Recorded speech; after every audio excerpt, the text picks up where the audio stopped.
밀테이프 시간이 지나면은 네. 열화가 좀 생기잖아요. 네네. 그러면 이제 원래 초기에 녹음했던 거하고 이제 시간이 10년, 20년 지나면은 네. 그 소리가 어떻게 좀 열화 같이 떨어지나요? 일단은 그러니까 보관 방법에 그러니까 차이가 있는데 실제 잘 그러니까 보관을 하면은 한 그 50년대 그러니까 녹음한 것들도 지금도 그러니까 상태가 좋은 것들이 꽤 많아요. 그 아까 들려드린 게 그러니까 그 7.5 IPS거든요. 그 15 IPS도 아니고 그 7.5인데도 그러니까 뭐 소리가 그러니까 히스는 있지만은 그때 당시는 그 180 아까 얘기한 180 나노웨버로 그러니까 녹음이 된 거기 때문에 히스 노이즈가 들어갈 수밖에 없는 그런 구조예요. 그런데도 아직까지 그러니까 소리가 생생하게 나오는데, 근데 보관을 그러니까 잘못한 경우, 습도가 그러니까 있는 장소에 그러니까 테이프를 그러니까 방치를 하거나 아니면은 또 이제 그 최근에 이제 제가 이제 그 릴테이프 마스터링을 하기 위해서 다시 이제 디지타이징하고 릴테이프를 그러니까 이제 그 복원하기 위해서 이제 뭐 받은 그 앨범이 하나 있는데, 반드시 그러니까 그 릴테이프를 보관할 때는 까꿀로 감아놔야 돼요. 이것은 이제 테일 아웃, 테일 인 뭐 이런 그 용어를 쓰기도 하고, 뭐 헤드 아웃, 뭐 테일 아웃 이런 식으로 표현하기도 하는데, 테이프가 그 처음에 그 테이프를 팔아먹는 애들이 그러니까 팔 때는 반드시 왼쪽 그에서 서플라이에서 이렇게 그 감겨서 이게 녹음을 하게끔 돼 있고, 그 재생할 때는 무조건 그러니까 왼쪽에 있어야 돼요. 근데 그렇게 되면은 이게 전사가 그러니까 일어나는 거니까 문제가 항상 생기거든요. 그래서 반대로 그러니까 감아놔야 돼요. 그러니까 이쪽 그러니까 이 테이크업 쪽에 그러니까 항상 있으면은 까꿀로 그러니까 감겨 있기 때문에 전사가 그러니까 좀 적게 일어나요. 그래서 그렇게 그러니까 보관하는 경우에는 지금도 그 50년대 이때 그러니까 만들어지는 그러니까 마스터 테이프들이 상당히 그러니까 좋은 퀄리티를 유지하고 있는 것들이 그러니까 많습니다.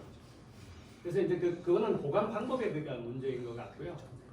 그 최근에 이제 그러니까 또 그러니까 여러 테이프들을 많이 그러니까 이제 보게 되는데, 테이프를 그냥 풀어서 그냥 보관하는 경우가 그러니까 많은데, 이 테이프를 그냥 풀어서 그냥 그 박스에 넣어서 보관을 하게 되잖아요.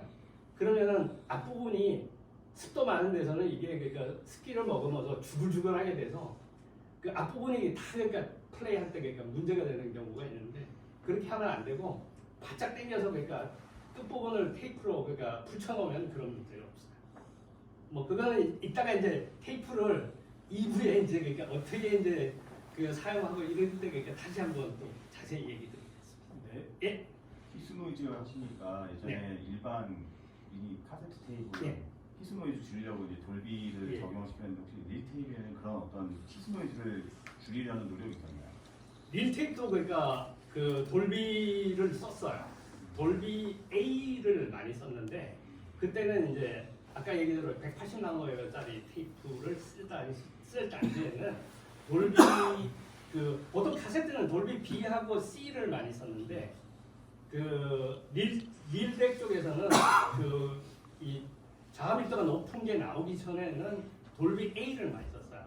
저도 가지고 있거든요. 돌비 A. 그러니까 릴덱에서는 그러니까 프로세서를 가지고 있는데, 그 최근에 나온 테이프들 중에 이제 뭐 RTM이나 이런 데 나온 SM900이나 이런 거는 510 나노웨버까지 녹음을 할 수 있어요. 그 정도 그러니까 다이내믹 레인지로 녹음을 하게 되면은 히스 노이즈가 없어요. 그래서 그거는 최근에 나온 테이프를 쓴다 그러면은 그 뭐 그런 염려는 안 하셔도 되고, 이제 진공관 릴덱 중에 C37이라고 굉장히 귀한 릴덱이 있어요. 그거를 이제 그러니까 좋다고 이제 막 이제 이게 귀한 거고 이제 거의 그러니까 이 보물 수준이라고 이렇게 얘기하시는 분 많은데, 그 테이프 머신이 그러니까 진공관으로 그러니까 돼 있어서 그 사운드는 그 잘 정비되는 경우는 좋아요. 좋은데 그 테이프 머신의 그러니까 가장 큰 문제가 바로 히스 노이즈나 이런 거에 대한 그 대책이 없다는 거. 그 안에 서킷을 완전히 바꿔야 돼요.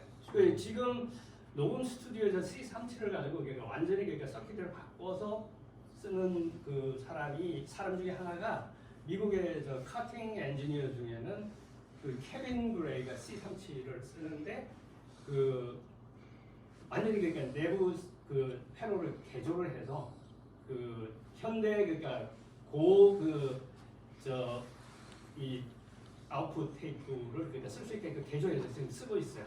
그런 경우는 괜찮은데 C37 같은 경우는 대다수의 그러니까 그 녹음기 자체가 현대 테이프를 쓰지 못해서 그러니까 좋은 녹음을 할 수 없다라는 뭐 그런 이슈가 있죠. 히스 노이즈는 주로 어느 대역대에서 발생을 합니까? 히스가 발생하는 거는 뭐 히스는 그러니까 고역에서 그러니까 이제 많이 그러니까 이제 그렇죠. 그 네. 나오죠. 그 나오는 이유가 이게 이 히스테레시스 곡선에서 이 고역을 이제 그 EQ에서 이제 잡아줄 때 네. 그걸 이게 이제 그러니까